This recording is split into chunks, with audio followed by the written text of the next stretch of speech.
مرحبا، كيف حالكم؟ إن شاء الله تمام. رجعت لكم بفيديو جديد. هذا الفيديو مختص للناس المهتمين يجوا على تركيا أو يدرسوا أولادهم في تركيا، أو الطلبات اللي يعني عندهم أمل مثلا جايين مع أهاليهم أو هيك. كان في قسمين قبل كده اللي هو على المدارس الابتدائي والمدارس الإعدادي، وقلت لكم إنه المدارس الثانوي هي أهم فقرة. هلأ أهم فقرة المدارس الثانوي ليش؟ لأنه هي اللي بتأهلنا بشكل أو بآخر لدخول الجامعة، يعني القسم اللي حابة تدخليه بالجامعة لازم تكوني انتي من الأساس اخترتي قسمك في الثانوية. هلأ المختلف مش عارفة أنا بلاد العالم، على الأقل هنا في فلسطين عنا إحنا فقط قسمين اللي هو العلمي والأدبي، لأ هنا في كتير أقسام، هم 9 أقسام، وكل قسم بيختلف عن التاني. هلأ الأتراك نفسهم يمكن يكونوا أقل حيرة منا من العرب اللي بيجوا أو المغتربين بشكل عام، لأنه منقدرش نفرق بين القسم والقسم التاني بقوة. ممكن الأتراك بيكونوا أقل شوية حيرة في هذا الموضوع. تمام، حنمسك قسم قسم. لأمانة أنا كتبت على ورقة وقلم عشان ما أنسى وأحاول أعطيكم المعلومات كاملة. اللي بيحب أي معلومة يعني بحس إنه بده أي معلومة ممكن يكتب لي في التعليقات السؤال وأنا هاجاوبه عليه. أول قسم اللي هو ثانويات العلوم، كده اسمه ثانويات العلوم. هذا القسم بيلتحق فيه أكتر ناس عندهم معدلات عالية، وهم أكتر ناس حيفوتوا الجامعة في الأشياء العلمية أكتر. طبعا لازم تكوني حصلتي على معدل أو علامة كتير عالية أصلا في الإعدادي وقبل عشان تقدري تفوتي هذا القسم. تمام. هذه القسم بيستوعب أكتر إشي الناس اللي بيمتلكوا قدرة عالية في المواد العلمية كالفيزياء والكيمياء والرياضيات. يعني هو أشبه لمثلا ممكن نقول إنه إحنا القسم العلمي عنا. تمام. مدة الدراسة فيه طبعا 4 سنوات، يعني بعد ما تنهي المرحلة الإعدادية 4 سنوات، الثانوي مش 3 سنوات زي عنا. هي أول نقطة نفرق فيهم. طيب التاني هو قسم ثانويات العلوم الاجتماعية، أو ممكن نقول إحنا قسم الأدبي. طبعا نفس الإشي، هو بياخد المواد الأدبية، كل المواد الأدبية فيه، وبرضه الدراسة فيه مدتها 4 سنوات، وبيحصل برضه فيه على معدلات تعتبر برضه عالية مش ضعيفة، وبتقدر تدخلي كتير أقسام في الجامعة. القسم الثالث هو الأناضول. هي المدارس اللي ممكن أكتر انتشارا في تركيا، ممكن نقول هو الأناضول، لأنه هي أصلا المدارس الأناضول هذه بحد ذاتها هي 4 أقسام. تمام. إذا عشان تلخبطوش، اللي مهتم في الموضوع ممكن يجيب ورقة وقلم، يعني إذا مهتم في الموضوع. إذا ممكن نقول إنه قسم الأناضول هلا اكتشفنا إنه هو 4 أقسام. قسم الرياضيات ورمزه MF، يعني اختصارا لماتيماتيك وفن. تمام. تاني واحد قسم اللغة التركية، واختصاره MT، اختصار لتركشي وماتيماتيك. القسم الثالث هو قسم اللغة التركية والعلوم الاجتماعية، واللي هو TC، واللي هو تركي وسوسيال. القسم الرابع هو قسم اللغات الأجنبية، وهو UD. وفي كتير مواد مشتركة بين الأقسام، وفي أشياء فروقات. تمام. هلا رابع إشي هو ثانوية الأناضول للتعليم الفني والمهني. هذه أكتر شي بدخلوها اللي الناس اللي مش حابة كتير تفوت في الجامعة أقسام صعبة، حابة تفوت أقسام مهنية. و يعني غالبا في الجامعة بدرسوا سنتين فقط، يعني بكون من الأساس عارف حاله بدوش يدرس بالجامعة بكالوريوس، بده يدرس معهد، فبروح بدخل إيش قسم الأناضول للتعليم الفني والمهني. بكون أكتر إشي فيها تعليم فني ومهني. مشكلتها الصراحة إنه عدد المقاعد الحكومية فيها لما يجي يدخل المعهد وحتى في الثانوية نفسها كتير محدودة، يعني بياخدوا أشخاص محدودين جدا جدا. تمام. هذا القسم أصلا هو عدة أقسام: مدارس الأناضول للتعليم المهني الصحي، يعني بدهم يطلعوا فيهم أشياء طبية. مدارس الأناضول للتعليم المهني للبنات، يعني درسوا أشياء خاصة لبنات زي خياطة وشغلات زي كده.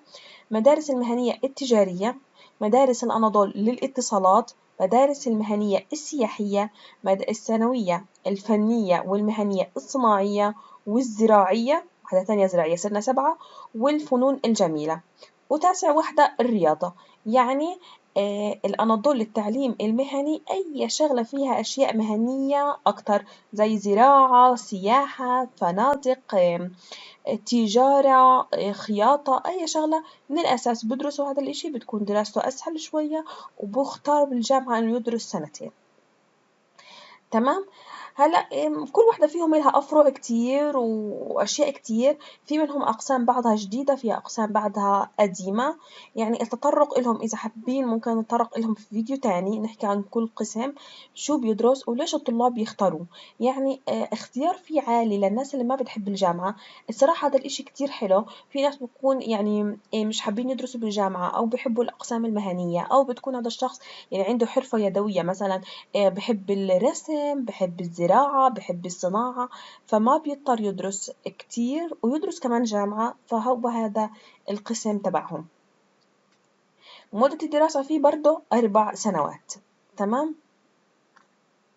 في كمان منهم أقسام تانية اللي هو تحت أقسام معينة، مثلا تحت قسم التجارة ففيك تختاري مثلا السكرتارية القانونية، السكرتارية الطبية، السكرتارية الخدماتية، وهذا كله أشياء تحت بند بنود معينة، وكلها بتكون أنت معطاها لما تيجي تدرسي بالثانوية العامة.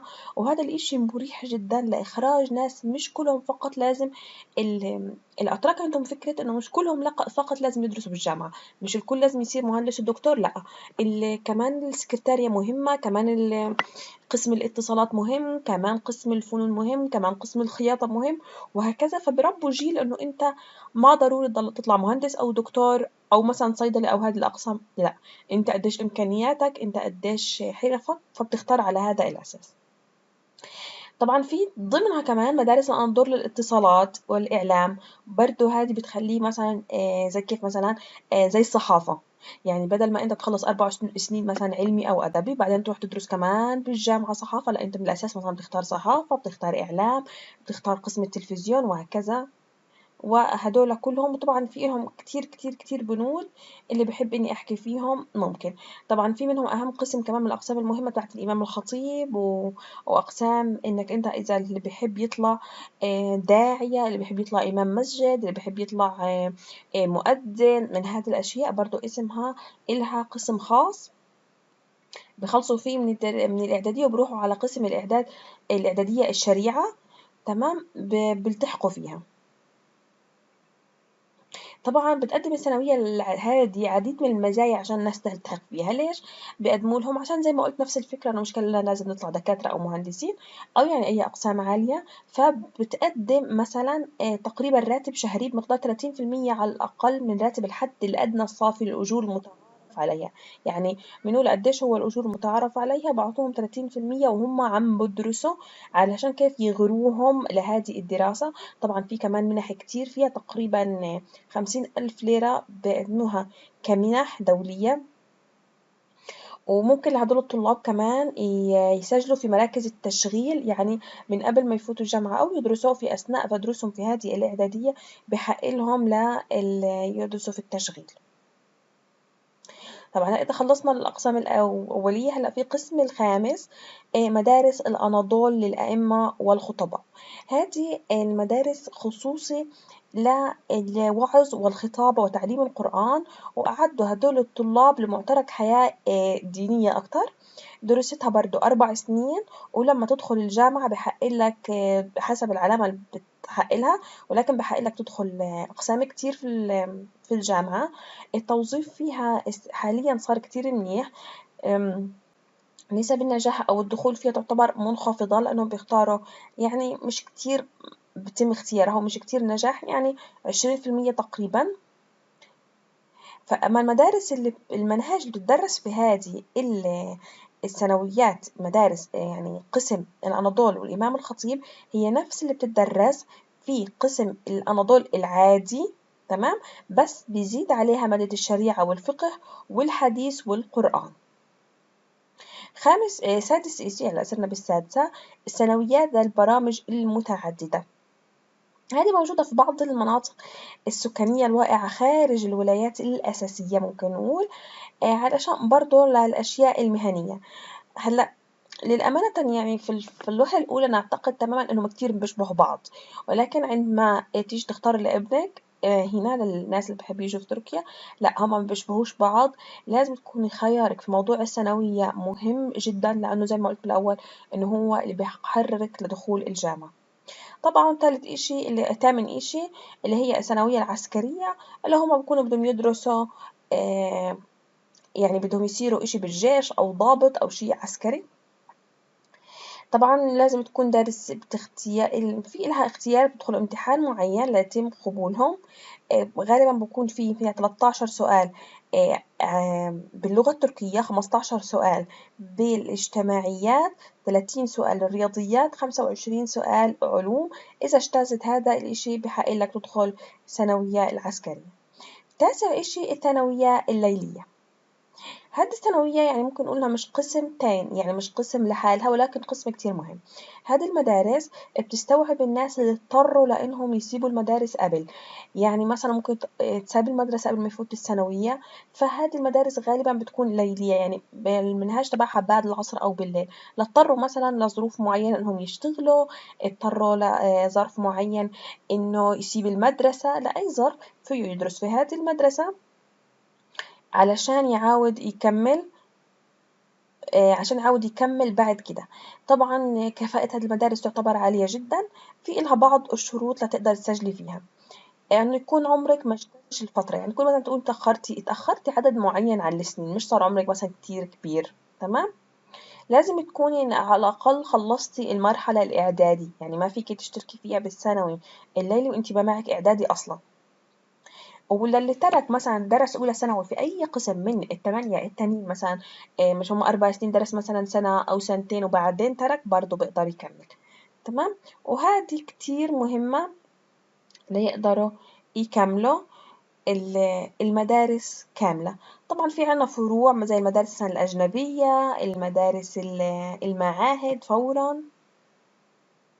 وفي عنا طبعا التعليم المفتوح أو هو التعليم عن بعد، اللي فيك تدرس فيه مرئي أو مسموع، برضه مدته 8 سنوات، يقسم إلى 4 فصول. لازم يكون ما تجاوزت 18 سنة. يعني هو كيف برضه نفس فكرة إنه أنت تكون ضاعت عليك، بس مش بدك تدرس في الليل، أنت بدك تدرس مفتوح. هذه هي تقريبا كل الأقسام المهمة وكل المعلومات المهمة لمدارس الثانوية. مش عارفة طولت عليكم بالفيديو، لكن كتير كتير معلومات يعني مهمة، وهذا أكتر شيء أنا ممكن أكون اختصرته، يعني أكتر شيء اختصرته وأنا عم بلم المعلومات. بتمنى الفيديو يكون عجبكم، وبتمنى تحطوا لي لايك لأن جد تعبت كتير فيه، تعبت وأنا بلم المعلومات. وهيك ممكن أقولكم مع السلامة.